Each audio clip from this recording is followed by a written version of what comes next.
Welcome to the Matt Bernier Show. What is up? What is up? Friday, March the 11th, live from the Daily Racing Form studio here in Midtown Manhattan. It's the Matt Bernier Show. Got a lot of good stuff going on. It's a good time to be a racing fan. This is week 2 of this little shindig here that we're going to go on with it. If you're watching on DRF Live, thanks for giving us a quick tune in. If you're watching on ESPN.com and you get transferred over to DRF Live, thanks for giving us some time. If you listen podcast-wise, we had a nice turnout as far as YouTube, DRF.com, and SoundCloud are concerned last week. I'd like to keep that going along. Thank you as well.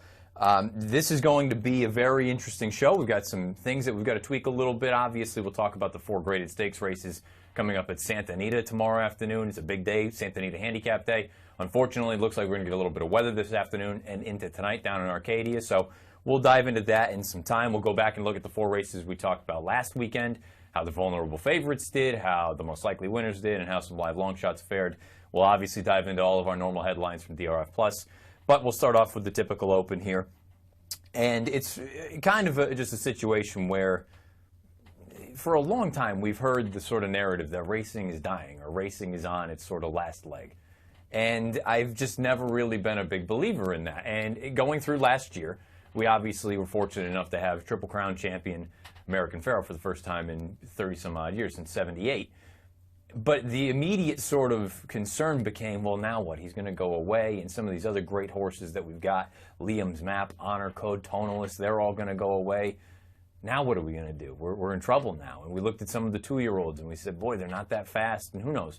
The jury is out, and it remains to be seen how good these 3-year-olds ultimately will be. But it's funny how things have a way of working. It just, whether it's organic or not, and they kind of cross paths briefly, but we lose one absolute superstar. He goes off to the farm. And in turn, we get another superstar. Now, it may not end up being a colt. Nyquist could end up being a superstar, maybe Mohaymen, we have no idea. But there's one horse right now that's a 3-year-old that I think is head and shoulders above everyone else, and her name is Songbird. And last weekend, she came back and she ran, going 2 turns at Santa Anita, and she put on another absolute show. Let's take a look at a stretch replay. Songbird turning for home by 6 lengths and still being cuddled by Mike Smith. Jade Princess second, being joined on the outside by Landover Sea, but he hasn't breathed on the undefeated champion filly. Songbird past the 8th pole by a half-dozen lengths. Landover Sea is second. She's giving game but fruitless pursuit.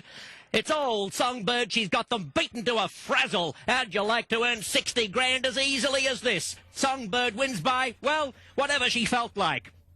Michael Rona summed it up pretty well right there at the very end. She won by whatever she felt like winning by. And I think that's the thing going forward, that a lot of people are looking at it, and they're in the same camp that I am, saying that she is the best 3-year-old, male or female.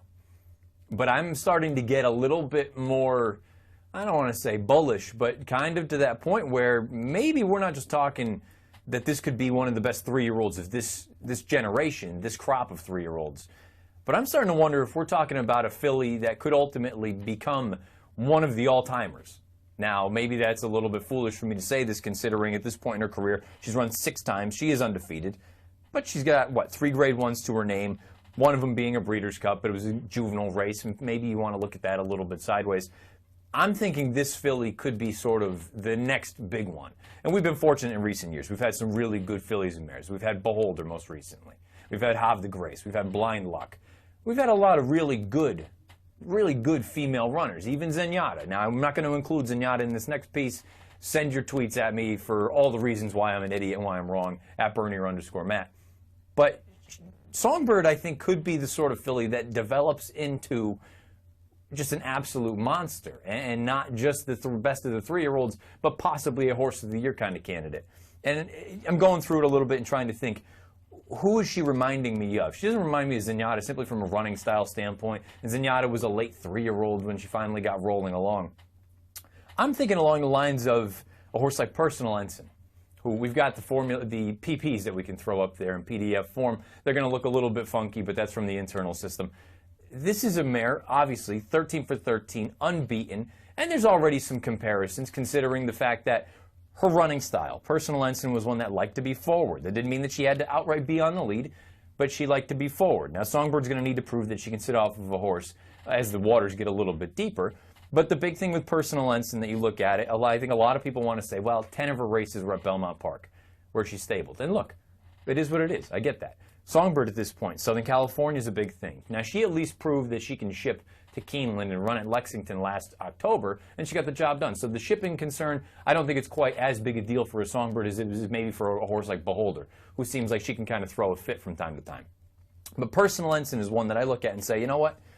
This is the kind of horse that I think Songbird may be able to turn into at some point. Let's talk about another horse, Winning Colors. When she was a 3-year-old, not only did she win the Santa Anita Oaks, but she won the Santa Anita Derby, and she went on to win the Kentucky Derby.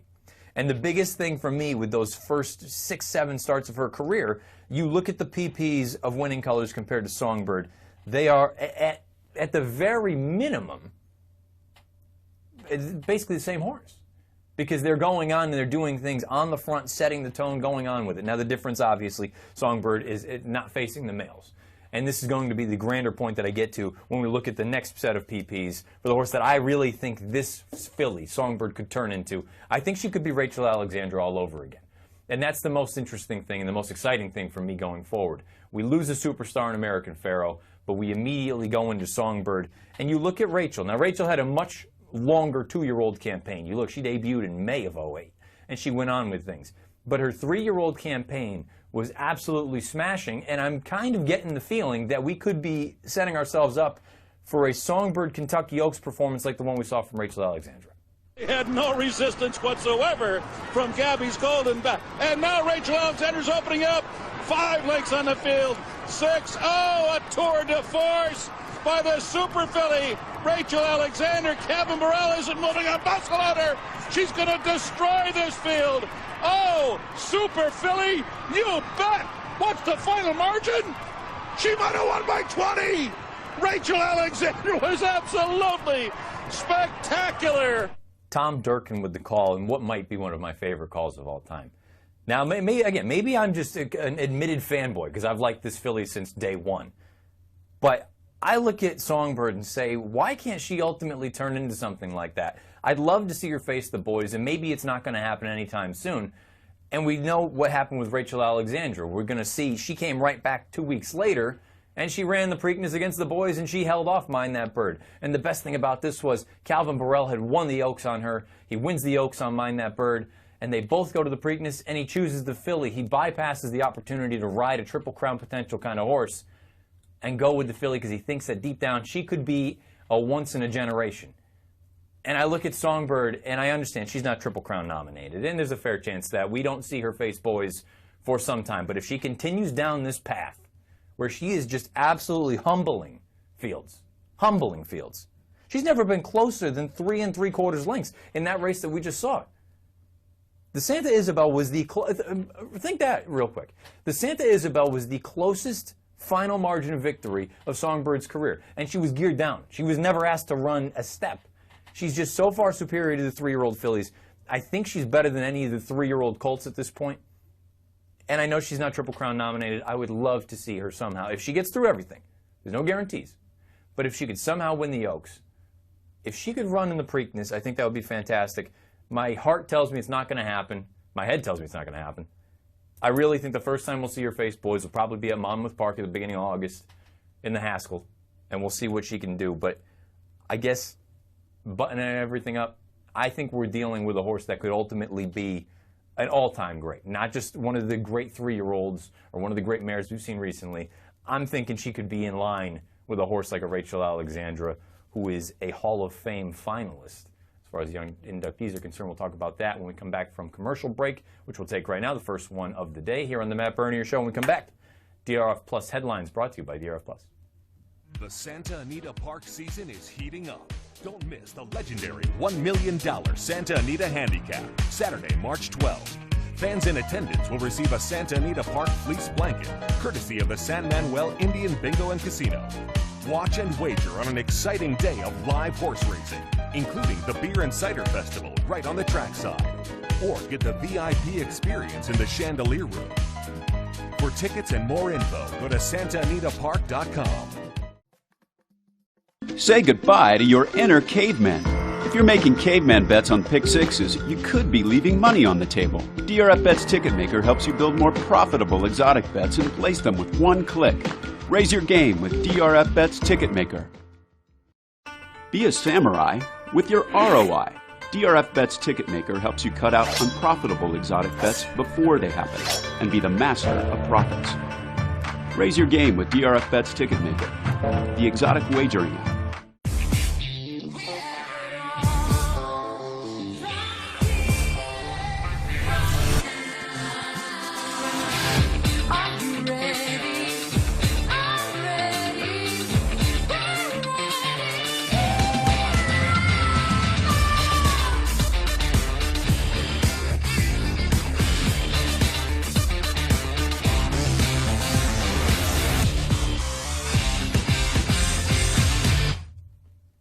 After 12 on the East Coast, 10 after 9 on the West Coast, the Matt Bernier Show here on DRF Live. Let's dive into some headlines, some DRF Plus headlines brought to you by DRF Plus. Obviously, you can go through and see all of the news stories and the latest from our handicappers, writers, and reporters, all right below us in this feed, DRF Plus. You're going to want to get involved. Let's start off talking about a story from yesterday filed by Mary Rampolini. Vorticity is going to miss the Rebel Stakes at Oaklawn Park coming up next weekend. At this point, this is a horse he ran up a bit of a fever 2 days ago. Trainer Chuck Lawrence said the decision was made not to ship in for the Rebel. The Rebel has had a couple defections. We'll dive into another one in a little bit, but I don't think ultimately it's going to affect this horse in a great way because it sounds like they're hoping that this is just kind of a passing thing. He needs a couple days, needs a little bit of time to recover, kind of break the fever, and then they'll look on to something. This was the runner-up in both the Jerome and the Withers. And the plan is to regroup and look for another prep, whether it's the Bluegrass, the Wood, or the Florida Derby. The Florida Derby, which could be very salty. Obviously, everyone's talking about the possible matchup between Nyquist and Mohaymen. We'll talk about Nyquist here momentarily. But unfortunately, Vorticity going to miss the Rebel Stakes at Oaklawn Park. He'll be rerouted as long as everything goes well, according to trainer Chuck Lawrence.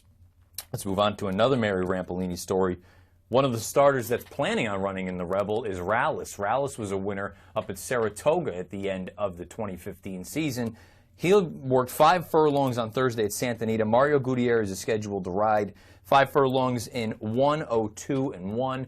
Look, Rallis kind of disappointed in a big way going into that Champaign at Belmont Park. Now, whether it was the wet track or ultimately it was his pedigree and suggesting that maybe he's not going to be a horse that is going to appreciate longer distances, we'll find out. They're going to give him another opportunity, as they should, the connections, Doug O'Neill and company. Look, Doug O'Neill basically is owning the 2-year-old, sort of 3-year-old now at this point. They were 2-year-olds last year. He's running the sort of show at this point. You've got a handful of legit contenders for the Kentucky Derby. It'll be interesting to see if Rallis can rebound as a 3-year-old making his 3-year-old debut and ultimately get the 2 turns needed. The $900,000 Rebel Stakes is his scheduled target. Steve Anderson filed a report about Nyquist, another Doug O'Neill runner for J. Paul Redham.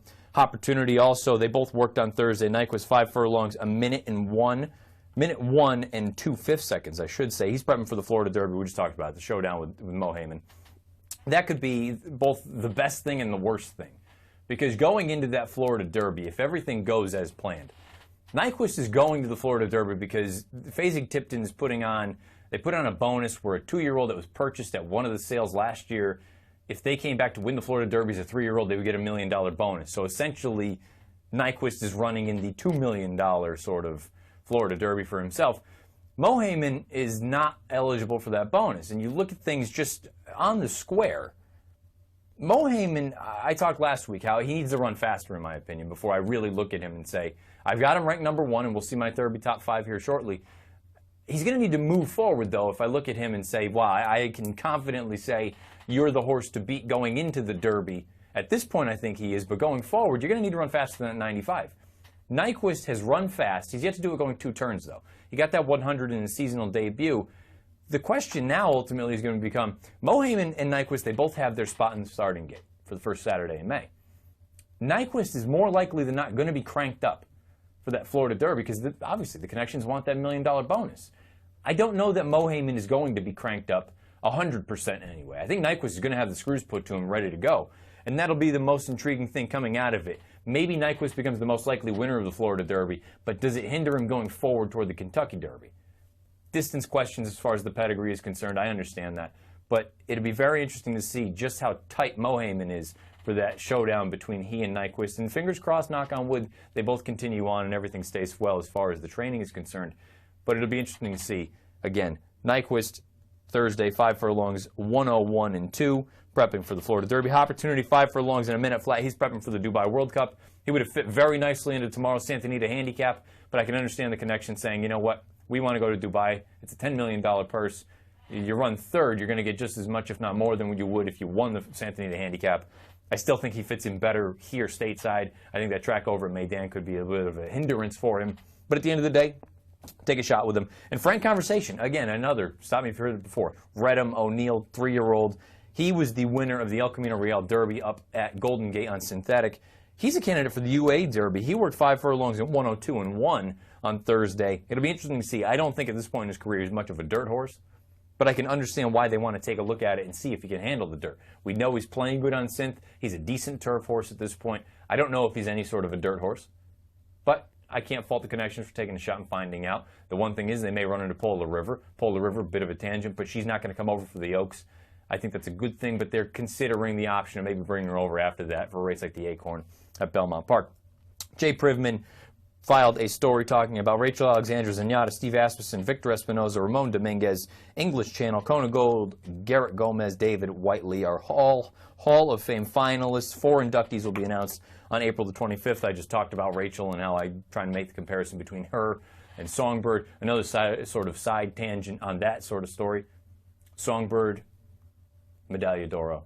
Rachel Alexandra, Medaglia d'Oro, just for what it's worth. Fun fodder. Nothing else, really. The 4 inductees, again, they'll be announced on April the 25th, but you got a really good field. It'll be interesting to see which of the 4 ultimately get inducted. Mary Rampolini, again, the quarantine was lifted at Sunland Park because of their unfortunate situation with the herpes virus going around with the equine horses. The issue now has become, okay, the ban and the quarantine has been lifted, but unfortunately the damage has been done. The Sunland Oaks, the Sunland Derby, both of them canceled. They would have both had implications as far as the Kentucky Oaks and the Kentucky Derby are concerned, but unfortunately that won't go on. But thankfully it seems like all the horses are healthy and ready to go, so the quarantine has been lifted. Mike Welsh files a report about Heart to Heart. We saw him a couple weeks ago down at Gulfstream Park winning gate-to-wire fashion. He's going to Dubai. He's going to run in the Dubai Turf. $6 million is the purse. And look, his speed is going to play over there at 1 1/8. The question ultimately becomes, it's a one-turn mile, and you're facing the best of the best in the world, most notably a horse in Solo, who it sounds like is going to be coming into this in as good a form as he's ever been in, which is a scary thing because I think a lot of people looked at that horse last year and thought he may be the best horse in the world.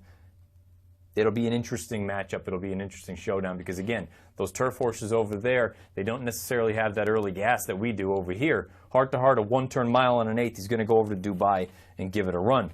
We move over. Mary Rampolini, the final story we'll talk about before we take a break, and it's disappointing for me. It's a little bit of a kick in the gut. Dazzling Gem is going to miss the Rebel Stakes. He had a foot abscess, according to trainer Brad Cox.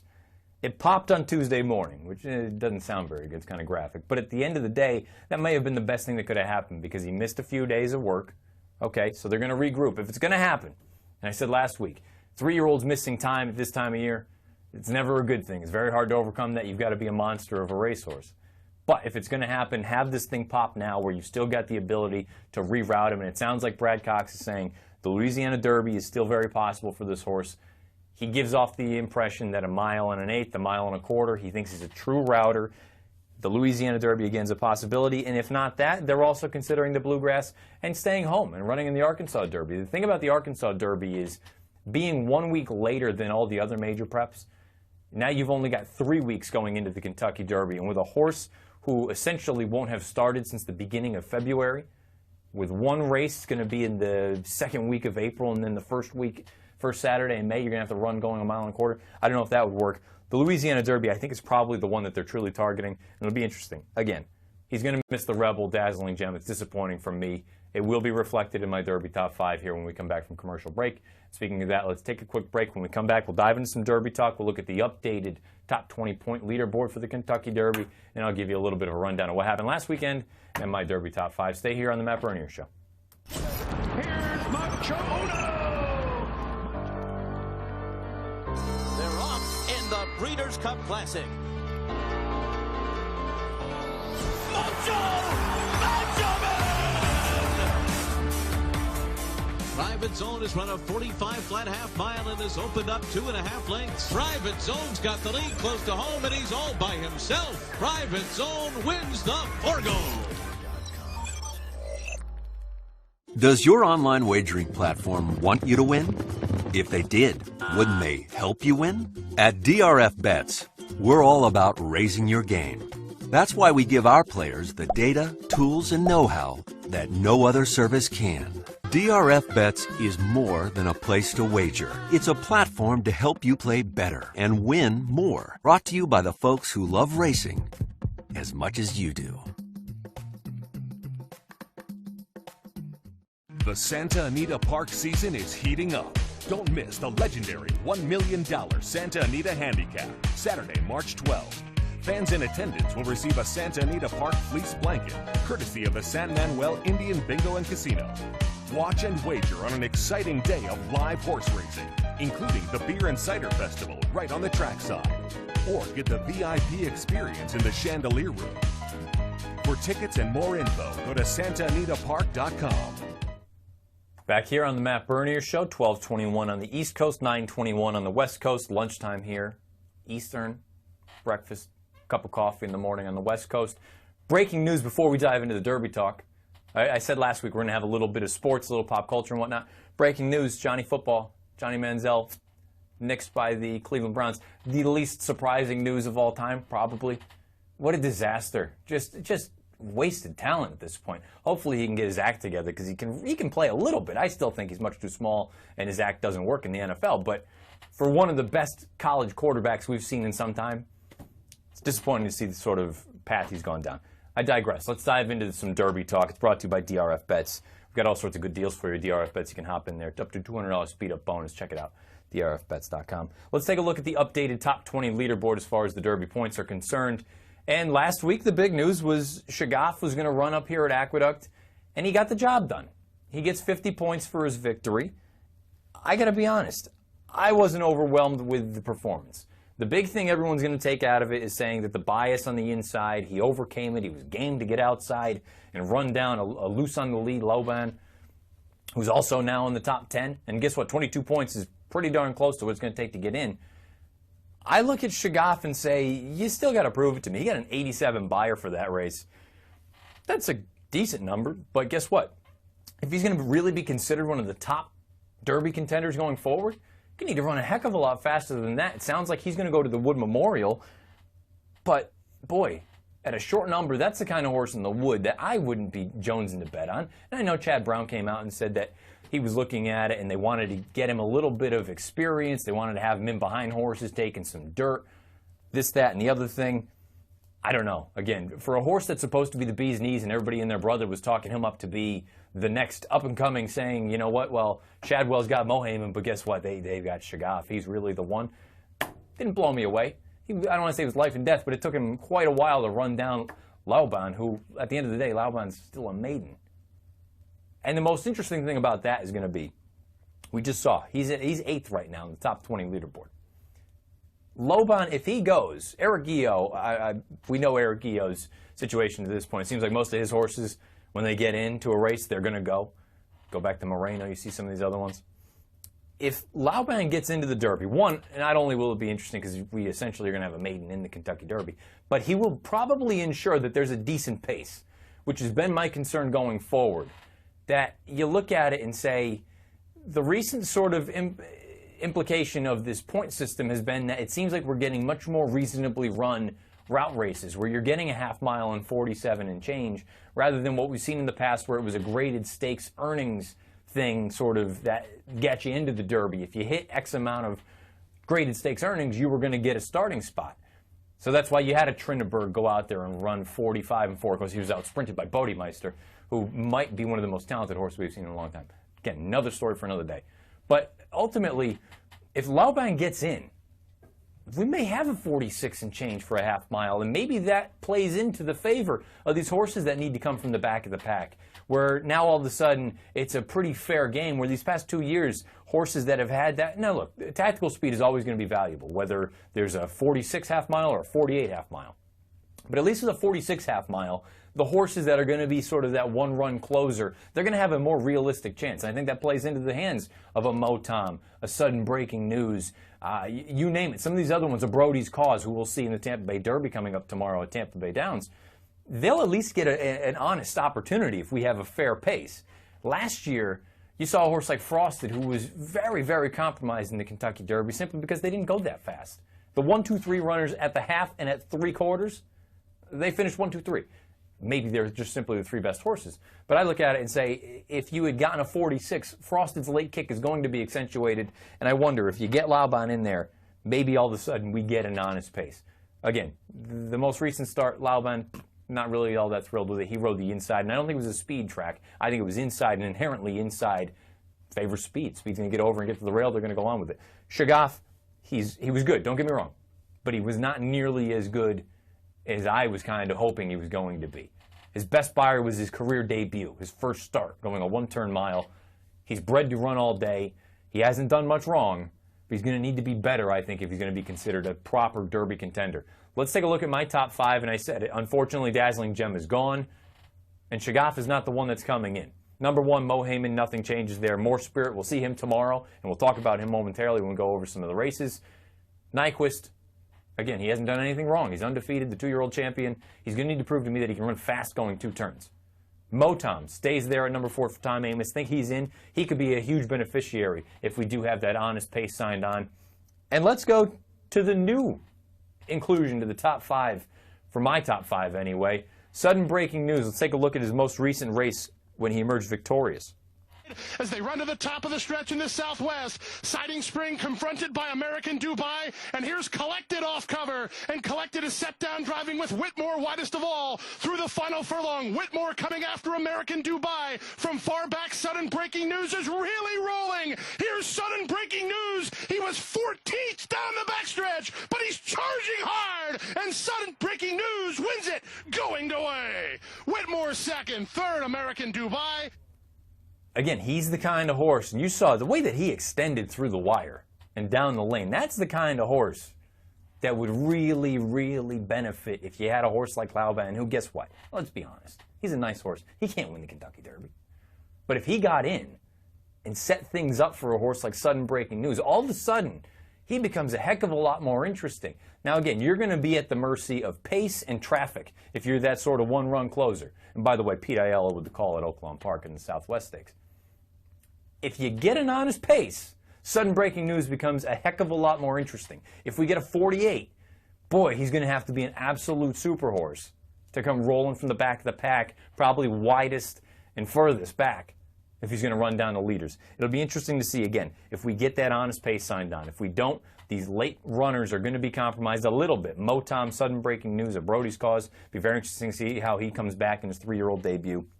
But all things considered, not a ton of movement in my top 5. Dazzling Gem, fingers are crossed. I'm hopeful that he can come back at some point. But guess what? The odds are up against him. I understand. The Derby Talk segment for this Friday is concluded. But again, presented by DRF Bets, and we can throw that up for you real quick, Mike, if you can. DRF Bets promo, up to $200 speed-up bonus. You're going to want to check it out. Go on drfbets.com. Use your promo code DRFSB200. We'll take a quick commercial break. When we come back, we'll dive into the inaugural, not the inaugural, that's not the right term, the sort of debut of the Handicapping Review. We'll go over the 4 races we looked at last weekend, see how I did, for better or for worse, and I got a sneaky feeling it wasn't that good. Stay with us on the Matt Bernier Show.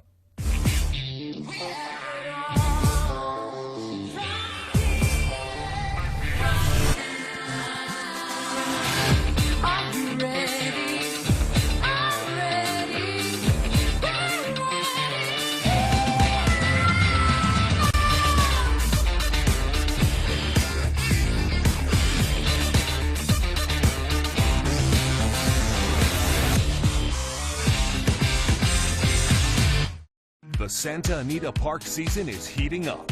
Don't miss the legendary $1 million Santa Anita Handicap, Saturday, March 12th.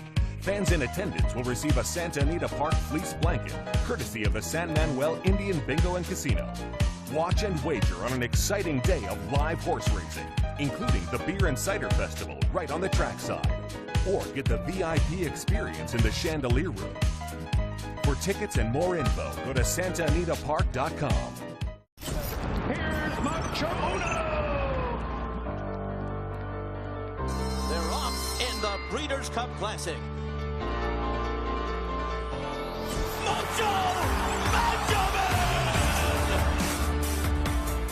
Private Zone has run a 45 flat half mile and has opened up 2.5 lengths. Private Zone's got the lead close to home and he's all by himself. Private Zone wins the Forgo.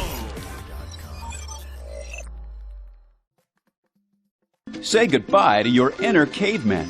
If you're making caveman bets on pick sixes, you could be leaving money on the table. DRF Bets Ticket Maker helps you build more profitable exotic bets and place them with one click.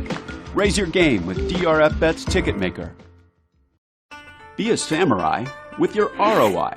DRF Bets Ticket Maker helps you cut out unprofitable exotic bets before they happen and be the master of profits. Raise your game with DRF Bets Ticket Maker, the exotic wagering app. Back here on the Matt Bernier Show, 12:30 on the East Coast, 9:30 on the West Coast. We'll get into some handicapping review, but first, I've got a couple people on Twitter sending some shout-outs, and if you want to criticize, whatever you'd like, have your opinion as far as these upcoming races from Santa Anita are concerned, fire away at me, at Bernier_Matt. Barry Spears, friend of DRF in general, great contest player, talking about the studio vibe. It is what it is. We liked it, and, things look pretty decent in here, I'd like to say. We've got some soundproofing going on, and I think there's something in the works where there may be a little bit of an expansion, but I'm not going to dive into that because I don't know all the specifics on it.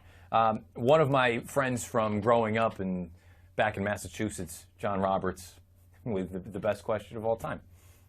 If a turtle doesn't have a shell, is it homeless or naked? I'll let you be the judge of that one.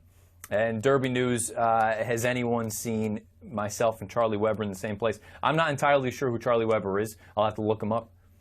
But I'm going to assume that we look similar. I had someone say that I look like Joe Flacco. I don't see any resemblance. I think Joe Flacco looks kind of like Bert from Bert and Ernie.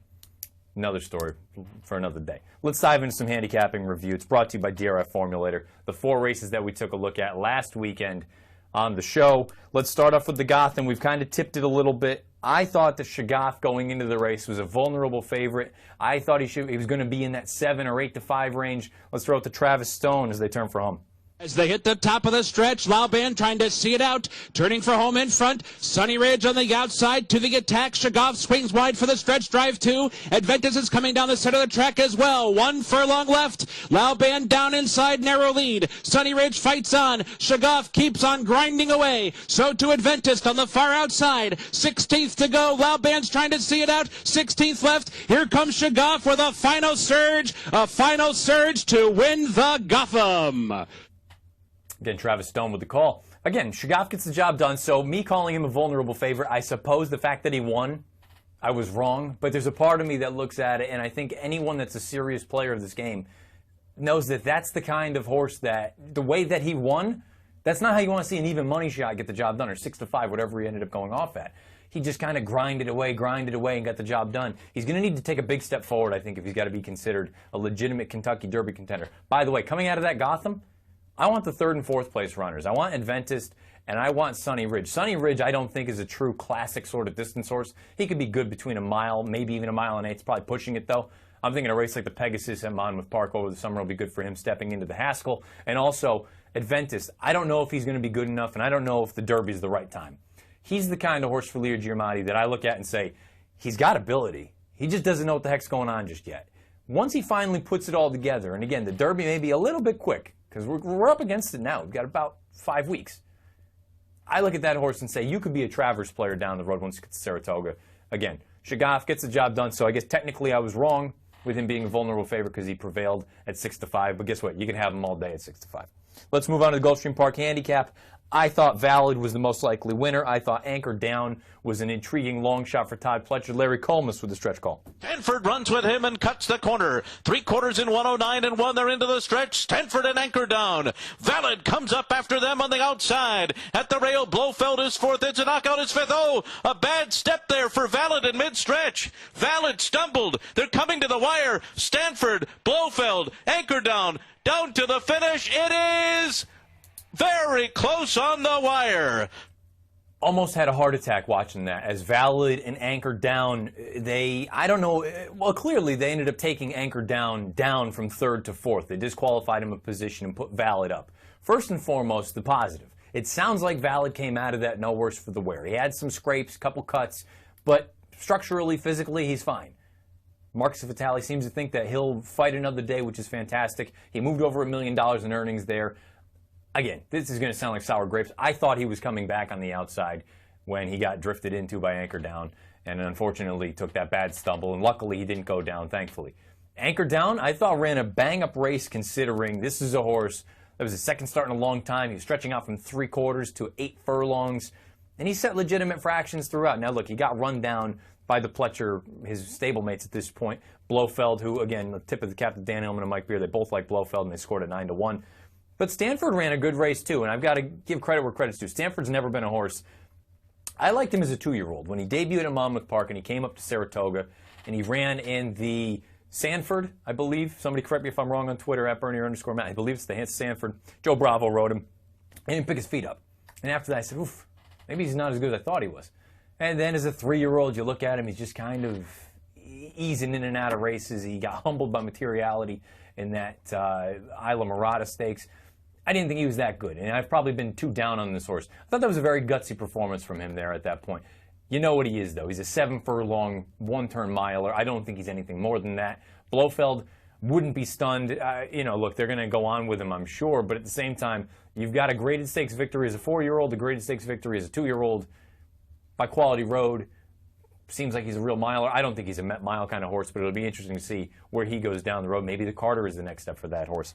Let's move on to the third. So again, let's just, to summarize, I think I would have had a chance with Valid if he hadn't almost fallen down. So unfortunately, wrong there. And Anchor Down, look, he ran a big race. They run 3rd and 4th in the Gulfstream Park Handicap. Let's go to the McDermott. I thought the most likely winner was Mr. Maybe. Live long shot, all included. Larry Coleman again with the call. They're into the stretch, and Grand Tito is taking the lead. Grand Tito moves away from Oprado Ole. Kygun is trying to close in, and it's down to these two, Grand Tito and Kygun, and Grand Tito will win the McDermott. Kygun was second, and then came Mr. Maybe, followed by Oprado Ole.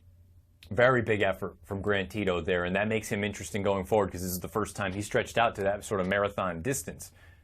Mr. Maybe, he came running on late, but it was kind of even. The race was over by that point. I will say, the turf course at Gulfstream Park has been very speed-friendly. And that's not an excuse. Mr. Maybe just wasn't all that good on Saturday. But it's something worth noting going forward because I don't think he particularly saw his best effort, and I think he's still better than that. I understand he took advantage of that Red Smith up at Aqueduct last November. I think he's better than what we saw in that spot. I think he can move forward. Grand Tito, I think he's an intriguing player going forward. He's going to need to prove, though, that he can do it against better competition at different tracks. All included, my live long shot was absolutely terrible. It was terrible. Now, look, we can come on here. I'm giving you the heads up. When I'm right, I'm going to let you know. I have no problem tooting my own horn. When I'm wrong, I'm also going to say I was terrible. That was an awful pick. All included, basically, I was hoping that all included was where Grand Tito was, sitting just off, I believe it was Oprado Ole, just a very big long shot going out there. I thought he was going to be in that position, all included. Instead, Grand Tito was, and unfortunately, all included was in deep water going into the far turn. So a disastrous pick by me. I apologize if any of you used him, and I basically cost you some money. Let's move on to the final race that we looked at last week in the Hot Springs down at Oaklawn Park. My most likely winner was Subtle Indian. The live long shot was Bordini. Pete Aiello with the call. Subtle Indian cuts the corner, and he opens 2 lengths. Alsvid right back at him from second, and Den's Legacy is third, and he still has a chance. Inside the final furlong, Subtle Indian pulling out all the stops. Den's Legacy and Alsvid second and third. 16th pole, Subtle Indian has the lead. Nothing subtle about this Indian. Subtle Indian by a length. Big effort from Subtle Indian there again. Pete Aiello with the call. This is a horse now that you've got to test him. You've got to find out, and I'm sure they're going to go to the Count Fleet handicap down there. It's going to be a grade 3, I believe, in a few weeks. It'll be interesting to see. He's finally got to prove that he's a legitimate sort of graded stakes runner. Bordini, my live long shot, nowhere to be found. He finally realized he's not as good as those horses. Let's take a quick break. When we come back, we'll dive into handicapping for this Saturday. All 4 of them graded stakes events from the great race place Santa Anita Park. Stay with us on the Matt Bernier Show. The Santa Anita Park season is heating up. Don't miss the legendary $1 million Santa Anita Handicap, Saturday, March 12th. Fans in attendance will receive a Santa Anita Park fleece blanket, courtesy of the San Manuel Indian Bingo and Casino. Watch and wager on an exciting day of live horse racing, including the Beer and Cider Festival right on the trackside. Or get the VIP experience in the Chandelier Room. For tickets and more info, go to santaanitapark.com. Here's Macho They're off in the Breeders' Cup Classic.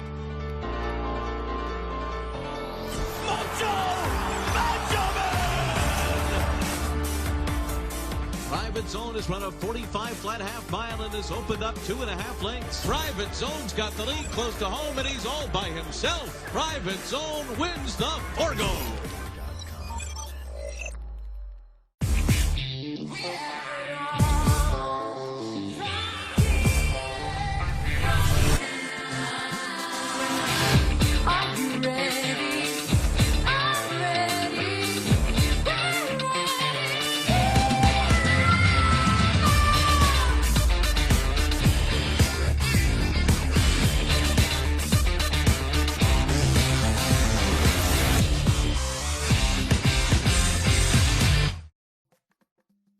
Say goodbye to your inner caveman. If you're making caveman bets on pick sixes, you could be leaving money on the table. DRF Bets Ticket Maker helps you build more profitable exotic bets and place them with one click. Raise your game with DRF Bets Ticket Maker. Be a samurai with your ROI. DRF Bets Ticket Maker helps you cut out unprofitable exotic bets before they happen and be the master of profits. Raise your game with DRF Bets Ticket Maker, the exotic wagering app. Back here on the Matt Bernier Show, 1241 on the East Coast, 941 on the West Coast. If you're watching on DRF Live, thanks for giving us a look. We're going to dive into the 4 graded stakes races out at the Great Race Place tomorrow afternoon. Santa Anita, obviously Santa Anita Handicap Day, one of the biggest days for the meeting down there. And it looks like we may have some breaking news that can alter one of these races that we're going to go over. We'll dive into that momentarily. But let's take it right from the top. Let's go over the Frank E. Kilroe Mile, Grade 1, a mile on the turf.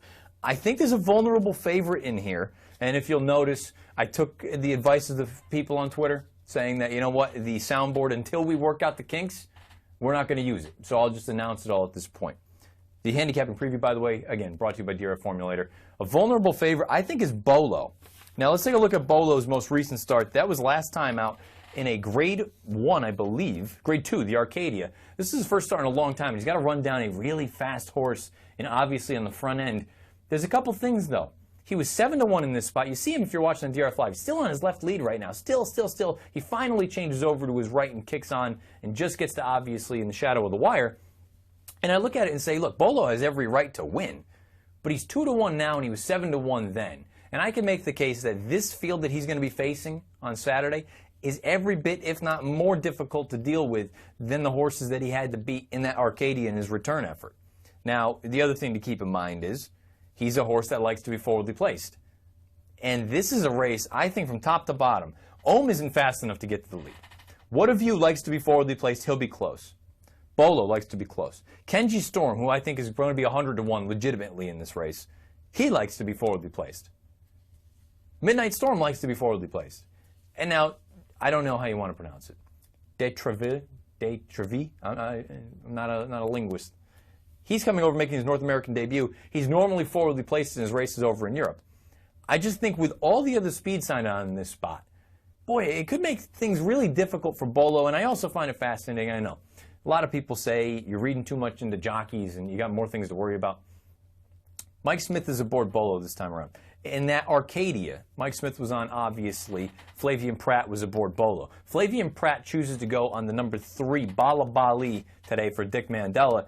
And that's ultimately my pick. But I said in the race preview, you can find it on the website on drf.com/videos. This is the kind of race where a pick for me doesn't really mean a heck of a lot, because it's ultimately going to come down to value. Who's going to be the overlay in the race? I got to be honest. I think Ohm is going to get a little bit overlooked. I know he's made a short number on the morning line. I think he's going to get a little overlooked. I don't think he's quite as good as these. What of you could be the sneaky sort of overlay in this race? I'm not going to call him a live long shot. I'm just not going to. But at the end of the day, I think he's an interesting sort of price play. He's 8 on the morning line. I made him 6. Bolo is 2-1 on the morning line. I made him 4-1. I'm going to call him a vulnerable favorite. And my pick is Bala Bali. I made him 9-2 from the 7-2 morning line. Let's move on to the San Felipe Stakes. We got Kentucky Derby points on the line. Obviously, the most likely winner in this race. I don't really think there's question about the most likely winner. That being More Spirit, the number 3 for Bob Baffert and Gary Stevens. The one thing I will say is that doesn't mean that I think he's a slam dunk. I think he's very clearly the most likely winner of this race. I think he's the most accomplished horse in the field. He hasn't done anything wrong. He should get another good setup in front of him. The one thing that's interesting, Brad Free brought it up when I talked to him yesterday in the Santa Anita report. This is a horse that he's sat off of moderate paces over his past 2 victories. And the pace in this race looks like it's going to be a world different than what he's seen in either of these. We're taking a look at his most recent race, that being a victory in the Robert B. Lewis. And he did. He sat off the 2 stretch-out sprinters. Guess what? He's going to find both of them again on Saturday. Uncle Lionel, I Will Score. Of those 2, I think Uncle Lionel has more upside going long than I Will Score. I Will Score could be a nice sort of sprinter, in my opinion. But More Spirit is the horse to beat. He may not be the horse to bet, though, because I think he's the most likely winner. Doesn't mean I think he's a slam dunk and he's just going to go and get his picture taken before the race is even going off. I think he should be 4-1. He was made 2-1 on the morning line, and I think he's going to be in that 2-1 range. But guess what? This 7-horse field, this is extremely salty. Top to bottom, Uncle Lionel could be anything. Dancing Candy this is a horse that's had a lot of hype over the past few months. His debut at Del Mar was a disaster. He had an awful trip, Comes back, breaks his maiden very impressively, and then last time out, proves 2 turns, no issue. Mike Smith stays aboard this one for Cliff Sice. Cliff Sice for a minute last year was on the Kentucky Derby Trail with Prospect Park. You've got More Spirit. You've got I Will Score. You've got Smoky Image, the undefeated Calbred, 6 for 6. The biggest problem there is he's going to need to run faster. 4-1 morning line, I think he should be 9. An Exaggerator for Keith DeSormo. Ran a 98 buyer in the San Vicente, his 3-year-old debut. He ran it in Nyquist, the 2-year-old champion, who ran 120 flat. What can you do about that? It'll be interesting to see. I think Exaggerator's got a big shot in here as well. The breaking news I sort of alluded to that is going to alter this piece for me. All along, I had a live long shot as a horse called Cupid, another Bob Baffert runner. It sounds like he worked 3/4 of a mile this morning, which means it seems pretty unlikely that he's going to be showing up tomorrow in the San Felipe. Now keep in mind, this horse was supposed to go to the Sunland Park Derby. And when Sunland Park, as we talked about in the DRF Plus headlines from Mary Rampolini, they just recently lifted their quarantine, and unfortunately, although the horses are all healthy, it looks like at this point it's taken its toll, and the Sunland Park Derby is not going to go on.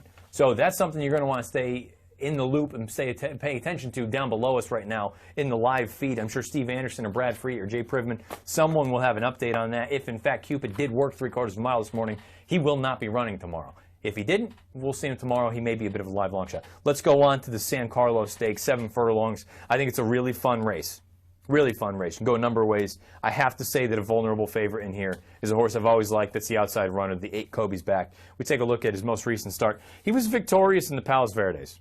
He got a 101 buyer. I understand. This is him, the Big Gray, if you're watching on DRF Live or the podcast taped on YouTube. Obviously, the Big Gray. He spots the field 6 lengths all the time. This is his first start in blinkers. He rolls home. And 6 furlongs, this is a positive thing, I will say. He probably wants 7 furlongs, and he got the job done here in spite of that being 3/4 of a mile. My concern is I don't know what kind of pace we're going to get in this race. I don't think it's going to be a blistering one by any stretch of the imagination. I think you're going to have a couple horses in here that want to go out there. You'll have a horse like Cautious Giant. You may have Mystery Train. But at this point in his career, I don't know what he's capable of producing. Certainly not at 7 furlongs. I think he could be dangerous speed at a mile or a mile and 16th. I don't think he can do it at 7, but you have no idea. And Calculator. Calculator is sort of the wild card in this whole race because he had a disastrous trip in his first start in over a year, and he still got the job done. He's visually super impressive. He got an 89 buyer. It was much better than that. But for all the reasons, Wild Dude, again, a very good horse as well. He'll be making his seasonal debut. I think Kobe's Back is a good runner. I don't think he's particularly salivating to bet at a short price simply because at Santa Anita, going to be coming from the back of the pack, and I don't know what kind of pace he's going to get. I want to take a small shot against him. I'm not saying throw him out completely. If you're going to play the pick 4, the pick 6, you're going to have to use him defensively. At least I'm going to use him defensively.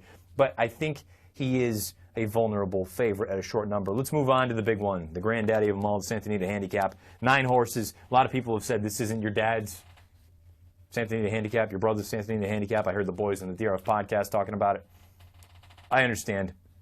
I think the most likely winner is a horse called Donworth. And let's take a look at his most recent start. in the San Antonio. This is his first start since June of last year. His first start in a graded stake against older competition. He's in the Redham Silks. He goes out for Doug O'Neill. He was pressing. You look at those fractions.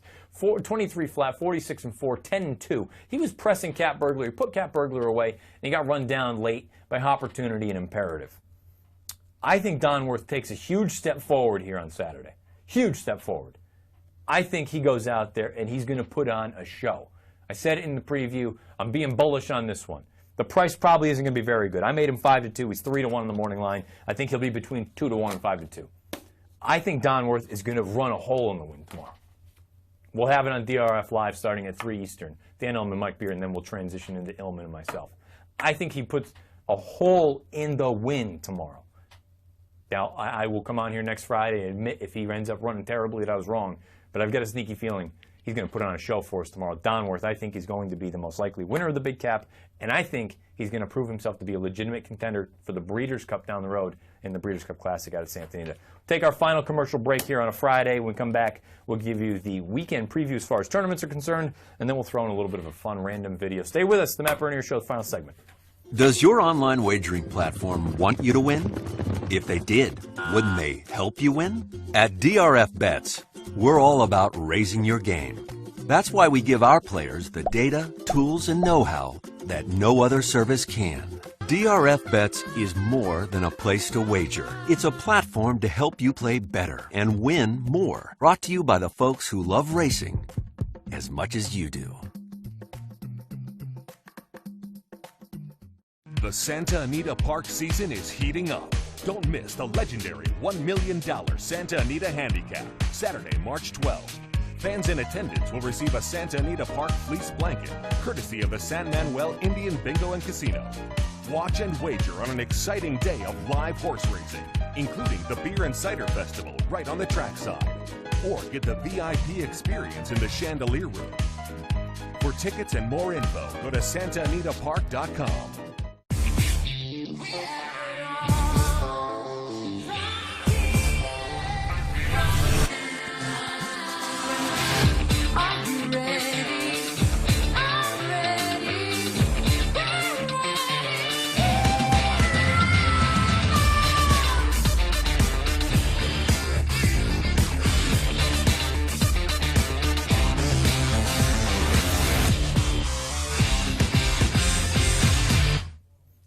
Back here, Matt Bernier Show, 12:52 on the East Coast, 9:52 on the West Coast. Time to take a look at what's on deck for this weekend. Let's first go with DRF Tournaments. It's obviously brought to you by DRF Tournaments. Throw that slide up, Mike.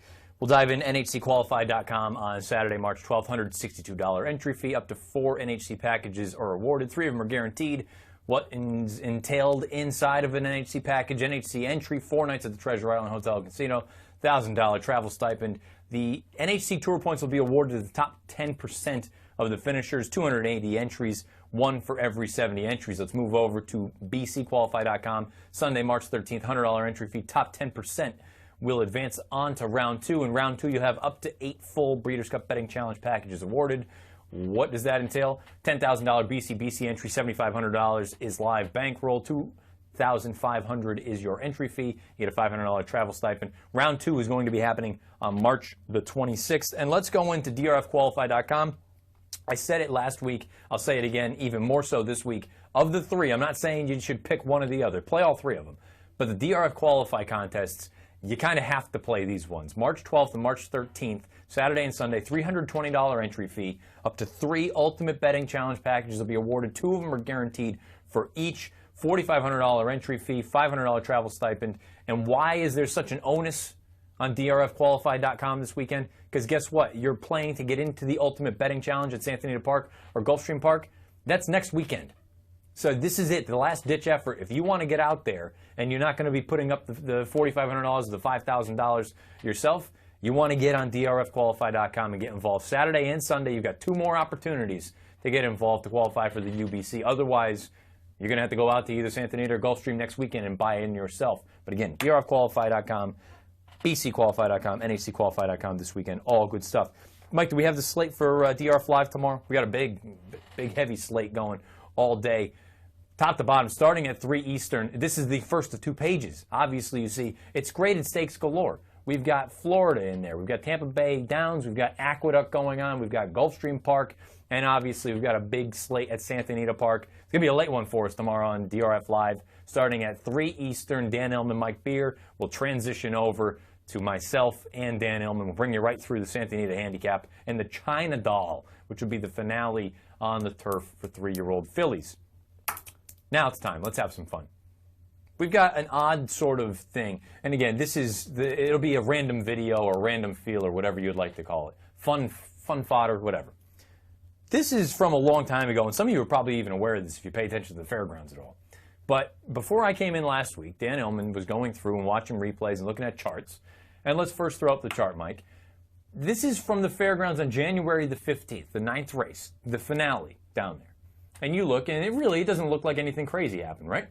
Until you read the highlighted part. Two Bad Attitudes set the pace on the inside, vied inside of Jackie M's pal while along the rail on the turn, shook clear when put to a right-handed whip approaching the quarter pole, lost action briefly while jumping a piece of garbage on the track nearing the 16th pole, and was denied. And that's one of those where I immediately turned to Illman and I said, well, you got to pull up the replay, which you can do in Formulator. But luckily, we've got it for you. Let's throw it up. And you're going to see the leader, watch all of a sudden really quickly, bang, piece of trash, flips over to the left lead. Now, this is the final race of the night. And you're going to get beat by a dirty nose. And Mike Claudio slowed it down for us, spot shadow, boom. I don't know if it's a bottle, a hot dog wrapper, whatever it is. But if that happened to you, how do you come back from that? And I don't mean the track's going to be there, but if let's say that's the final leg of the pick 5 or the pick 6. Take a look at it again. You're home free. It's over. Boom. You ran into a piece of trash, and that's going to cost you however many thousands of dollars? That's one of those beats that, a lot of people are nice and calm. That's one of those, you either laugh, but you're laughing because otherwise you'd be crying. That's a tough one, tough pill to swallow. I don't know what you do with that. That's a tough one, but it is. You find all sorts of weird stuff here in horse racing, but that's one of those, a fun video, a funny video, and I say that as long as you weren't on the losing end of it, but something to bring us off. Last week we had Cespedes and Noah Syndergaard riding their horses. Now we've got horses on the racetrack jumping over garbage. Anyway, 12:57, we're going to wrap things up here on this week's edition of the Matt Bernier Show. If you watched on DRF Live, really appreciate it. Thank you so much. If you're going to listen on the podcast side of things, we have YouTube, we have SoundCloud, we have DRF.com. We've got all sorts of good stuff. Next week, we'll come back in. We'll give you an updated Derby top 5 and an updated Derby leaderboard. Obviously, some things will change this week in Tampa Bay Derby as well as the San Felipe. Then we'll also dive into the review of these 4 races that we went over, 4 more for next weekend, and obviously a new slate of DRF tournaments. Producer Mike Claudio, well done again. For everyone else involved with this, thank you so much. Thanks for watching. We'll check in with you next week here on the Matt Bernier Show.